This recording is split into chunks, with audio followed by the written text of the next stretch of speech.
Most people think that the grill is just for meat, but I'm here to prove you wrong. Today I'm going to show you that there are 3 different fruits that taste even better if you put them on the grill. Here's the deal. When you grill fruit, it caramelizes the natural sugars that are inside of the fruit, bringing out flavors that you didn't even know existed. They are so bold and smoky, and it is just the perfect combo. All right, the first thing that we're gonna do to get started is we're gonna cut up the fruit. So I'm gonna show you these three of my favorite fruits and how to cut them so that they're perfectly sized for the grill. All right, when you're getting started, you're gonna wanna pick out some ripe fruit.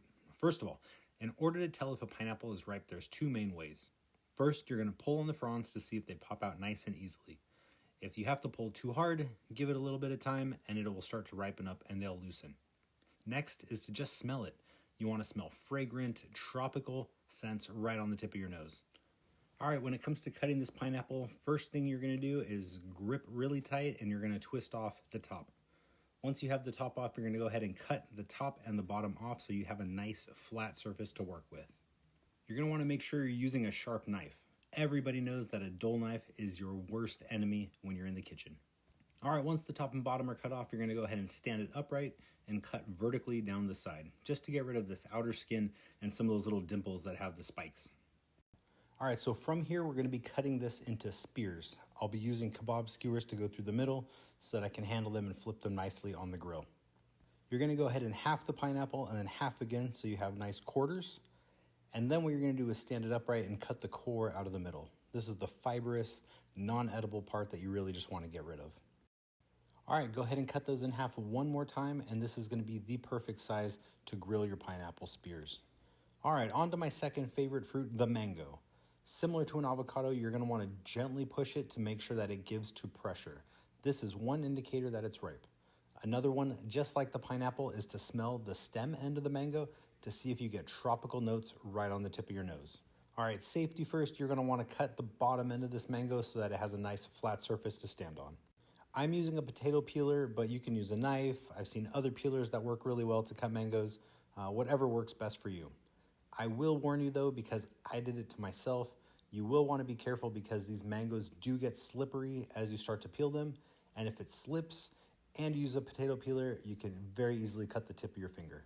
All right, so if you didn't know that there is a seed that runs down the middle of the mango, now you do. It's narrow and thin and typically runs horizontal width of the mango.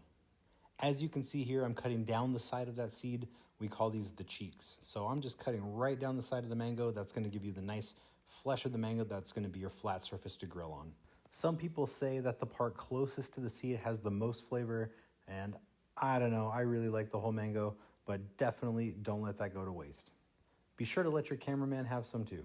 All right, on to my third favorite fruit to grill. It's a watermelon. Similar to the mango, you're going to want to cut off the top and the bottom. That gives you a flat surface so your watermelon's not moving around as you're trying to cut it. I usually cut these into wedges or spears, and I'm going to show you how to cut it both ways. You're going to cut it in half, and then you're going to cut it in half again so you have watermelon quarters. From there, it's a super easy slice down the length of the watermelon to give you those nice triangular slices. All right, if you're going to cut the watermelon into spears, you're basically going to cut it in half. You're not going to quarter it, and then you're just going to make horizontal cuts, rotate it, make horizontal cuts again, so you have these nice little squares. This is what it should look like once you're done with those cuts. Okay, cool. Our fruit is cut. Everything looks great. Now it's time to grill. All right, so today I'm going to be using the Edge electric grill from Charbroil.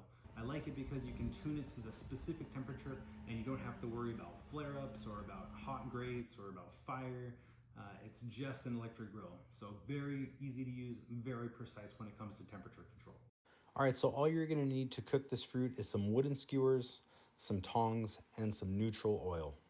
You can lightly spray or brush your fruit before putting it on. Some people don't even do that, but it's really a personal preference. Then you're gonna go ahead and insert your wooden skewers into your fruit. Once all that's done, then they're ready to go on the grill.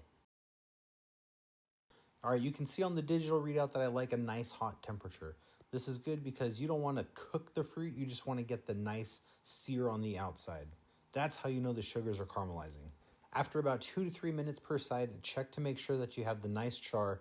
If so, then you're ready to flip it over. Give it another 2 to 3 minutes per side, and then you're ready to pull them off. Just look at those beautiful grill marks. That's exactly what you want to see. All right, let's wrap it up. We'll get everything off the fire onto a sheet pan and then back inside. Grilling fruit might sound odd, but once you get used to it, I promise you're gonna love it. It's quick, it's fun, it's another reason to cook outdoor, and like I said, it brings out some amazingly smoky flavors inside of the fruit. When you're all done grilling fruit, you're gonna want these nice char marks on there that tells you that the sugars have been caramelized and that you're ready for a ton of flavor. You can turn this into a chocolate dip pineapple, you can cut it up and put it into salads, or you can cut it and slice and put it on pizza if you're into that kind of thing. But this is the look you're going for right here. Now for the moment I've been waiting for.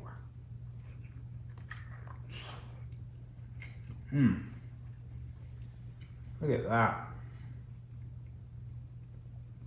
That is so creamy and tasty.